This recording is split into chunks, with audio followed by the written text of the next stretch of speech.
Daarnaast blijkt uit onderzoek dat antisemitisme en homofoob geweld welig tieren onder Marokkanen. De legitimatie voor deze ellende, de islam.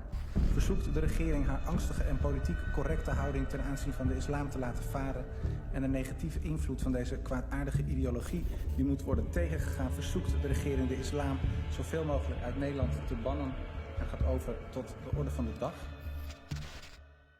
That was me back then. This is me now. I'm no longer a member of the far right. Ironically, the thing that made me join the far right is the same thing that made me leave. It was Islam. And this is my story.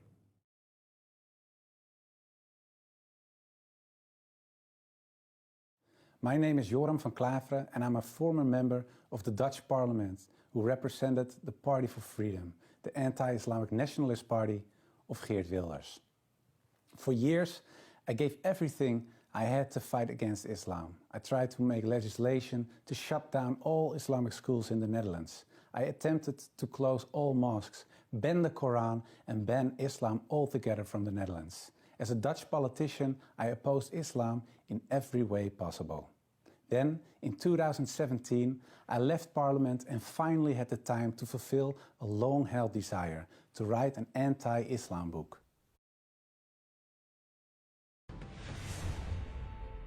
There were secret societies that were involved in founding this country. Who were they, and what were they trying to do? The truth will actually blow you away. I wanted a book that would provide conclusive theoretical groundings for all of the objections I held against Islam as a politician.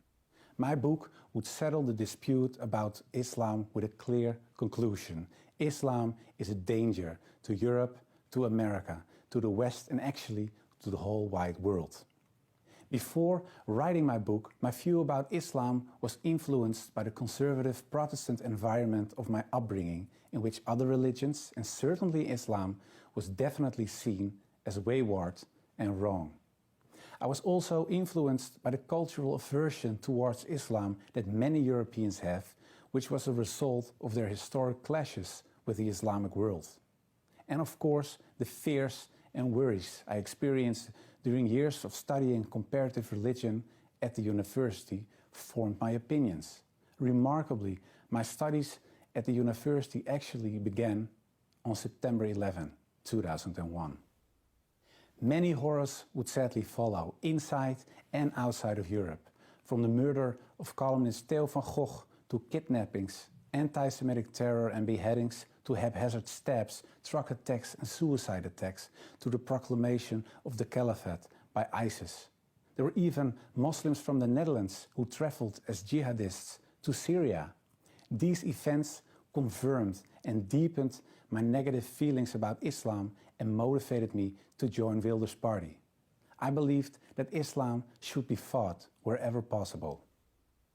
But as I began writing my book, I came across information that was at odds with the ideas I had. I learned that many of my ideas about Islam, stated by Orientalists, far-right Westerners, and even Islamic extremists, had little or no basis in historical Islam. My research often presented me with context and interpretations that were very different from those I had propagated for years in politics. A more nuanced image of Islam slowly developed in my mind.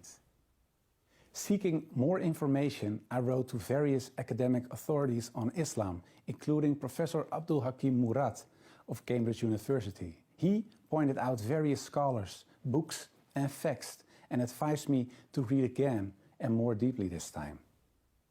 One by one, my objections to Islam vanished. Islam was no longer a religion that promoted violence, hatred and anti-Semitism, or a religion that categorized women and non-believers as inferior humans and stridently opposed democracy.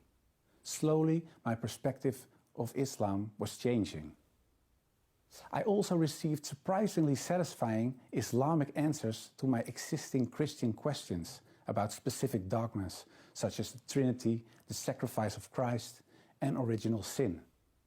All that I was learning about Islam influenced my work on the book in such a way that it began to take on the character of a personal search. During this search, the person of Prophet Muhammad raised the most questions with me. Who was this man? A deceiver, an antichrist? Or was he truly, as Muslims believe, the last prophet of God?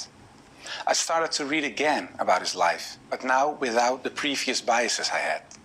And I saw a more than special man, a man with almost supernatural patience, care, love, guidance, and above all, dedication to his God and to his mission for justice. The arguments against his person and against his prophethood disappeared as I made a comparison with Old Testament prophets. In fact, I now understood what the 19th century historian Thomas Carlyle meant when he wrote, "The lies which well-meaning zeal has heaped around this man Muhammad are disgraceful to ourselves only." Like all radical ideologies, the far right is toxic too. It presents a reality that strips away all nuance. It answers real problems with lies, and it fights against a religion, Islam, that is not the enemy. The real enemies are a deficit of empathy and ignorance, like the great philosopher Socrates already said. So let us read, study, and learn. Extremism is not the answer. My name is Joram van Klaveren for the Emir Stein Center.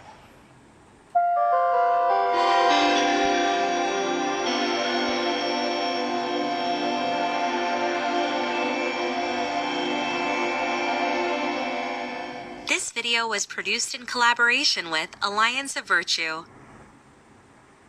If you want to see more content like this, make sure to like, share, subscribe, and hit the bell notification so you don't miss any new videos.